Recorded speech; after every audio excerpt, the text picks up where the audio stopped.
Shalom, Bapak Ibu yang terkasih dalam Tuhan, saudara-saudaraku, bagaimana kabarnya? Apakah Bapak Ibu saudara bahagia hari ini? Nah, apa yang membuat Bapak Ibu bahagia? Apa? Wah, punya uang? Oh ya, badan sehat? Oke, ya. Ada juga apa, Mas? Seharian di rumah? Oke, juga seharian di rumah dengan wifi, rasanya bahagia. Oke, apalagi ada lagi? Sehat, punya uang, bahagia. Ya, oke. Saya juga begitu, Bapak Ibu yang terkasih dalam Tuhan. Saya pernah punya uang, ya nggak banyak-banyak banget, tapi juga nggak sedikit. Dan saya sehat, mestinya bahagianya double. Tapi ketika ketemu seseorang, ada yang komen, komunikasi, ngomong-ngomong, komen, bless, waduh, langsung seharian itu saya tidak bahagia. Seharian itu, waduh, bahkan sampai malam, sampai kadang itu pengen pergi dan pergi dari dunia ini gitu. Saking susahnya, padahal punya uang, padahal badan sehat gitu. Nah, ini yang menjadikan bahwa kita itu kadang mensikapi bahagia itu tidak pas, tidak seperti yang Tuhan inginkan. Nah, Bapak Ibu, mari kita ajak bagaimana standar bahagia yang Tuhan berikan. Saya akan bacakan di Matius 5 ayat 3 sampai 12, tapi saya hanya bahas satu dulu karena waktunya. Di Matius 5 ayat 3, berbahagialah orang yang miskin di hadapan Allah, karena merekalah yang empunya kerajaan surga. Nah, ternyata beda ya, apa yang dikonsepkan manusia dengan yang dikonsepkan Tuhan. Nah, mari kita rubah mindset kita bahwa bahagia itu adalah orang yang miskin di hadapan Allah. Nah, miskin di hadapan Allah itu apa gimana? Wah, orang miskin itu ya susah, Pak. Bagaimana? Ya, saya sih ngalami juga. Kalau punya uang, ya senang. Punya teman banyak, relasi yang senang. Tapi itu bukan jaminan. Yang dijaminan adalah firman Tuhan mengatakan bahwa berbahagialah orang yang miskin di hadapan Allah, karena merekalah yang empunya kerajaan surga. Maksudnya bagaimana? Maksudnya adalah kita itu datang pada Tuhan, kita merasa miskin karena semua itu adalah milik Tuhan. Bagaimana tidak? Hidup kita sudah tercampur dengan dosa, sudah digadekan, dan Tuhan sudah tebus. Kita jadi anaknya. Kita ditulis di dalam kitab kehidupan. Itulah sukacita sejati, bahwa kita tidak punya apa-apa, kita datang pada Tuhan. Kalau kita merasa mampu, merasa kaya, saya akan persembahan yang banyak biar saya bisa masuk surga. Saya mau bikin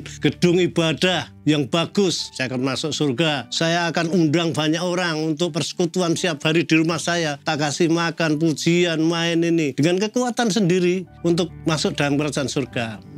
Enggak. Yang jelas adalah Tuhan yang empunya segalanya dan kita datang pada Tuhan. Ada lagu yang bahasa Jawa itu, aku reh neng sekeng, soan maring Gusti, dan seterusnya. Jadi kita sekeng, kita tidak punya. Kita miskin di hadapan Tuhan. Orang sekeng, kalau orang Jawa itu orang miskin, orang yang rentan, ada yang hidupnya susah, segala sesuatu tidak bisa, atau juga untuk cita-cita, untuk kepinginan sesuatu itu tidak tercapai. Tapi ketika kita datang pada Tuhan, oh ya Tuhan, inilah hidupku, saya tidak punya apa-apa untuk meraih surgamu. Tuhan datang dan menebus kita dengan darah yang mahal, dengan penuh cinta kasih.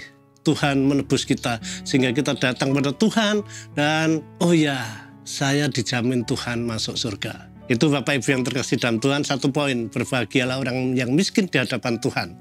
Untuk itu mari kita berdoa supaya Tuhan berkenan dalam kehidupan kita. Mari kita berdoa. Tuhan, kami bersyukur Engkau memberi petunjuk hidup baru, memberi kami arahan supaya kami hidup bahagia. Seperti standar Tuhan yang Tuhan berikan, bukan seperti standar hidup manusia atau dunia. Terima kasih Tuhan, kami mohon berkat-Mu untuk kami semua supaya kami hidup bahagia di dalam Engkau. Supaya kami merasakan sukacita terus-menerus sampai Tuhan datang kembali, dan bahkan kami semua menjadi anak-anak-Mu masuk dalam pesta anak domba, kami masuk dalam kerajaan surga. Terima kasih Tuhan, kami boleh berdoa di dalam nama-Mu, Tuhan kami Yesus Kristus. Amin. Terima kasih, jangan lupa bahagia di dalam Tuhan. Amin.